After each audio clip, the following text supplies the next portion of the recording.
Padre Dios. Amén. Bien, tenemos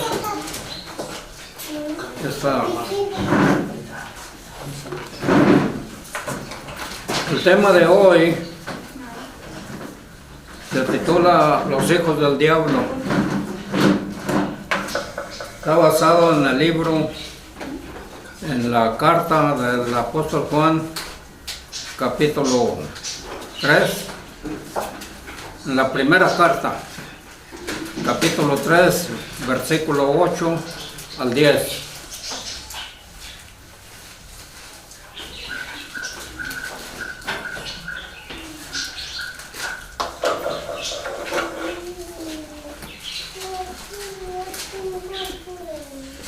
Y dice así: para la honra y la gloria de Dios.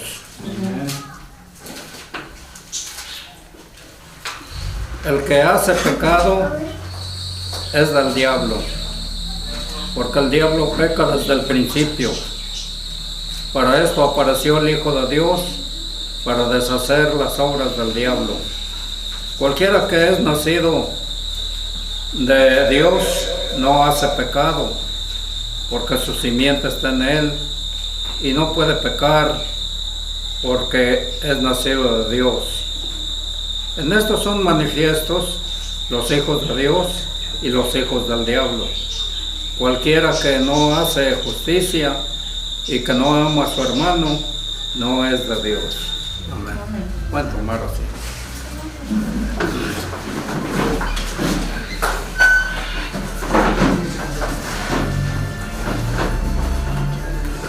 Como vemos a través de la palabra de Dios, en esta escritura que hemos tomado como base para esta predicación del día de hoy, y vemos cómo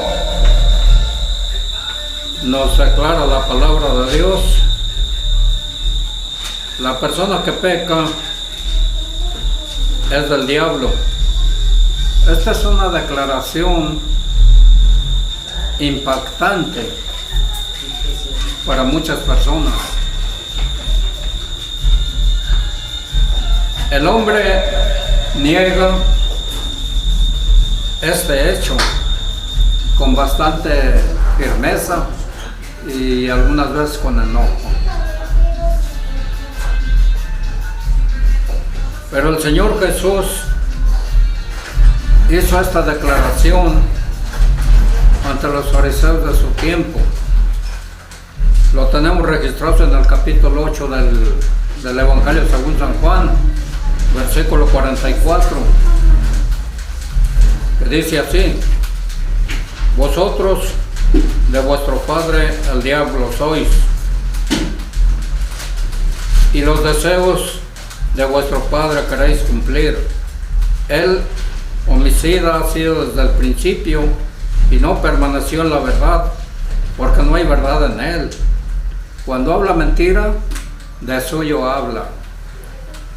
Entonces, palabras textuales de los labios mismos del Señor Jesús en su tiempo, sí, hace 2000 años aproximadamente, cuando Él anduvo en la tierra en su ministerio de vida pública.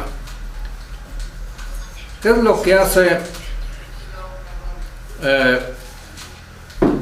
ser hijo del diablo?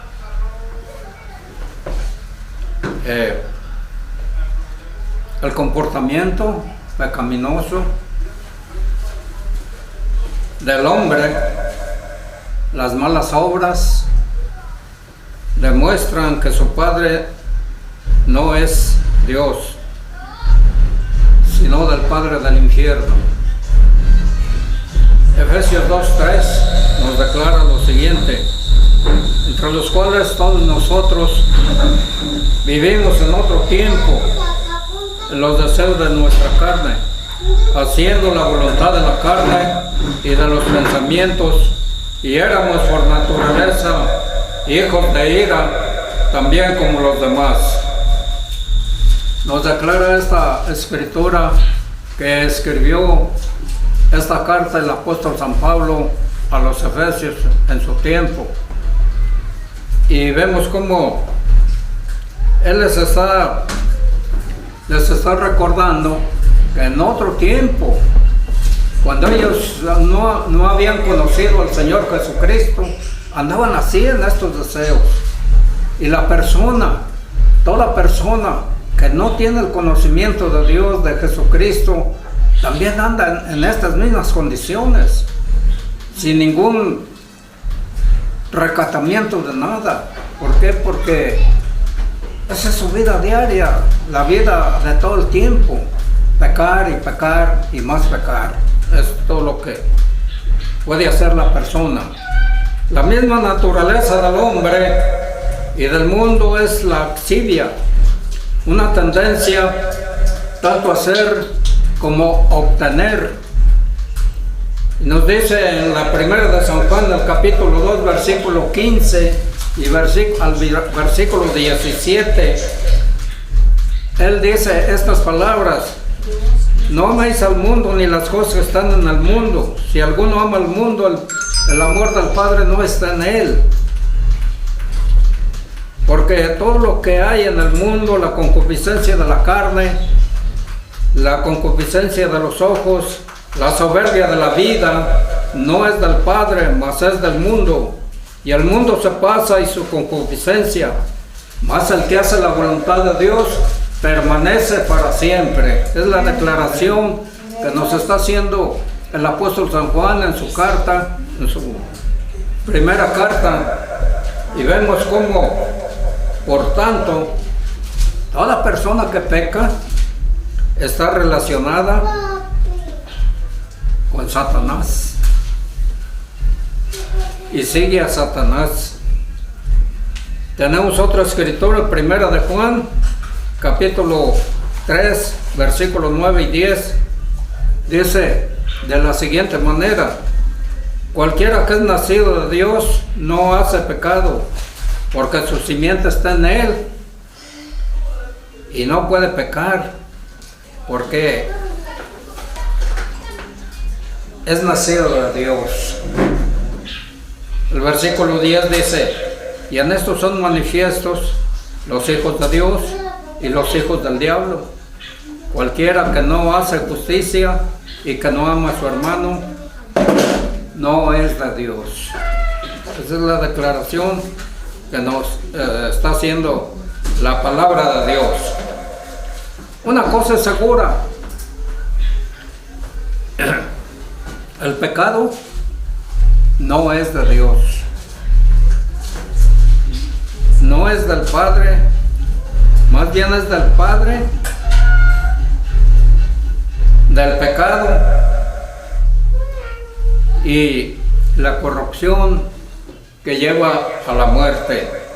El diablo es el padre de dichas cosas y es a través de él que podemos volvernos seguidores del diablo e hijos del diablo y siervos del diablo.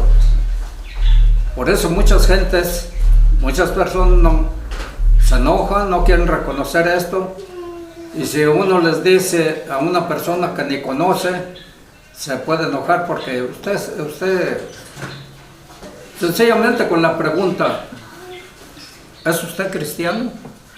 Con eso nada más, ¿verdad? Y el resultado de liberación. El poder de Satanás es de esclavizar a los hombres con los hábitos del pecado. La vergüenza ha terminado cuando una persona es entregada así en esas condiciones. Mediante su muerte, Cristo hizo posible que el hombre fuera liberado del pecado. La muerte de Cristo, para eso es eficaz para liberar a los hombres del pecado y de la muerte. Los hombres que están detenidos con las cadenas de Satanás, Él vino a liberarlos con su muerte. En 1 nos dice lo siguiente: oíd, no oráis, que vuestro cuerpo es el templo del Espíritu Santo, el cual está en vosotros, el cual tenéis de Dios, y que no sois vuestros, porque comprados sois por precio. Glorificad pues a Dios en vuestro cuerpo y en vuestro espíritu. Es una declaración de el apóstol Pablo que está haciendo a los de Corinto en su primera carta. Así pues vemos cómo Dios en su infinita misericordia hizo posible que Él viniera a morar en el corazón de las personas. En el Antiguo Testamento muchas personas no eran le daban más valor a lo que es tener el Espíritu de Dios. Los del Antiguo Testamento, y no era para todos, no todos podían tenerlo, nomás lo podían tener los reyes, los profetas y digamos algún otro, ¿verdad? Pero realmente eran muy pocos los que podían tener el Espíritu Santo. Y por eso, cuando Cristo Jesús vino al mundo, toda persona que cree en Cristo puede tener el Espíritu Santo. Ahora, el Espíritu Santo ya no es como en el tiempo antiguo del Antiguo Testamento, que estaban en una carpa en el desierto, y en esa carpa Dios le había dicho a Moisés que allí, en aquel lugar, estaría presente Él, allí, que era el tabernáculo, se llamaba el tabernáculo. Y allí al tabernáculo, las 12 tribus de Israel iban a adorar allí al tabernáculo. Pero, ¿cómo iban a adorar allí al tabernáculo? En el tabernáculo estaban contritos y humillados allí delante de Dios. Nosotros en nuestras casas ellos podían hacer lo que quisieran, ¿verdad? Pero cuando estaban en el tabernáculo, que ellos sabían que a Moisés le había dicho Dios que allí estaba presente, ellos sabían que en el tabernáculo estaba la presencia de Dios, y por eso ellos estaban contritos y humillados delante de Dios, ¿verdad? Y ahora, en este tiempo, estos dos versículos que dimos lectura, oíd, no oráis, está diciendo el apóstol Pablo, que vuestro cuerpo es el templo del Espíritu Santo y que no sois vuestros. Es decir, es como decir, ¿por qué estás haciendo el pecado? ¿Por qué estás haciendo esto? ¿Y por qué estás haciendo lo otro que no es conforme a Dios? ¿Por qué lo hacéis? ¿O ignoráis? Ignoras que tienes el Espíritu Santo, les dice a los creyentes, a los cristianos. Es porque estás ignorando que el Espíritu de Dios está en ti, y por eso lo haces. ¿O ignoráis que vosotros sois el templo de Dios? Entonces, somos más beneficiados nosotros en este tiempo, porque toda persona que cree en el Señor Jesucristo viene a morar el Espíritu de Dios, que es el que lleva a la persona a adorar a Dios, a hacer las cosas que, como nos dice la palabra, que hemos leído el versículo 9, ¿verdad? ¿Qué dice el versículo 9? Que tomemos como base. ¿Sí se acuerdan?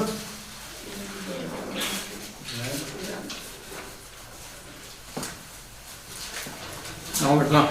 Cualquiera que es nacido de Dios no hace pecado, porque el pecado, porque su simiente está en él y no puede pecar. Nos está diciendo que no puede pecar porque es nacido de Dios. Es decir, antes de cometer el pecado, el creyente se acuerda que él es cristiano y por eso no puede pecar o no debe pecar. El creyente cristiano limpiado es por la sangre de Cristo, se vuelve un templo santo para Dios y un templo adecuado para la presencia de Dios y del poder del Espíritu Santo de Dios. La semilla de la palabra de Dios. Una vez que la semilla o naturaleza divina de Dios ha sido implantada dentro del cristiano, no puede seguir pecando. Recuerda lo que dijo José cuando la esposa de Potifar le tentó. En Génesis capítulo 39, versículo 9, nos dice la palabra: no hay otro mayor que yo en esta casa. Ninguna cosa me ha reservado sino a ti, por cuanto tú eres su mujer. Pues, ¿cómo pues haría yo este grande mal y pecaría contra Dios? Le dice a la mujer de Potifar que lo asediaba. Potifar había puesto a José sobre toda su casa y era el mayordomo principal allí en esa casa. Y la mujer asediaba a José. Pero estas palabras fueron las que le contestó: ¿cómo podría yo hacer eso? Así es el cristiano. El cristiano también, antes de cometer el pecado, puede pensar y puede decir: ¿yo cómo lo voy a hacer? No lo puedo hacer, no puedo pecar contra Dios. Y por eso la palabra del apóstol Juan nos está diciendo: y no puede pecar, porque es nacido de Dios, por eso no puede pecar. Entonces, así nos está hablando la palabra de Dios. Es la semilla del nuevo hombre. El pecador ha sido transformado por el Espíritu Santo de Dios. Según nos declara también en Efesios 4, versículo 23 al 25. A renovaros en el espíritu de vuestra mente y vestir el nuevo hombre que es criado conforme a Dios en justicia y en santidad de verdad. Por lo cual, dejada la mentira, hablad cada uno verdad con su prójimo, porque somos miembros los unos de los otros. Nos está diciendo a los creyentes, a los cristianos, estas palabras. El nuevo hombre es revestido, ¿saben cómo? A la imagen de Dios. El nuevo hombre es revestido a la imagen de Dios. Por eso nos dice en Colosenses 3:10: y revestidos del nuevo, el cual por el conocimiento es renovado conforme a la imagen del que lo creó, es decir, Dios. Cuando el hombre cree en Dios, es revestido. Ahora está participando de la naturaleza de Dios, de la naturaleza divina de nuestro Dios. Y por eso en 2 de Pedro, capítulo 1, versículo 4, nos dice: por los cuales nos son dadas preciosas y grandísimas promesas, para que por ellas fueseis hechos participantes de la naturaleza divina, habiendo huido de la corrupción que está en el mundo por concupiscencia, habiendo huido. Todo el que cree en el Señor Jesucristo ha huido de la corrupción que está en el mundo. Es la semilla incorruptible de la palabra de Dios. Otra forma de decir sería sería lo mismo, sería en esta forma. A Dios, y que Dios siempre perdona al penitente. Como nos dice allí también en el Salmo 51, versículo 17, dice: los sacrificios de Dios son el espíritu quebrantado, al corazón contrito y humillado no despreciarás tú, oh Dios. Allí vemos cómo, digamos, Él está diciendo que el corazón contrito y humillado, o sea que hay que humillarse delante de Dios. Si cometemos alguna falta, un pecado, necesitamos humillarnos delante de Dios y pedirle a Dios que nos perdone, como lo está haciendo aquí el rey David. Él es el que está diciendo: el corazón contrito y humillado no despreciarás tú, oh Dios. Y esto es una gran verdad, porque vemos también la parábola de Lucas 18, ¿verdad? Donde fueron aquellos dos personajes, un fariseo y un publicano, a orar al templo. Y el fariseo era el hombre bueno, el hombre malo era el publicano. Pero el hombre bueno estaba de pie y oraba y decía: te doy gracias, Señor, doy mis diezmos, hago esto, hago oración, hago todo esto, y no sé ni siquiera como que está allí, ¿verdad? Señalando al publicano. Y el otro, el publicano, que era el hombre pecador, estaba humillado y contrito y humillado delante de Dios, y hería su pecho y decía: sé propicio a mi pecador. Entonces el David está señalando también al corazón contrito y humillado no despreciarás tú. De manera que tenemos nosotros, cuando cometemos una falta o algo, debemos de confesársela a nuestro Dios, y Él nos perdonará.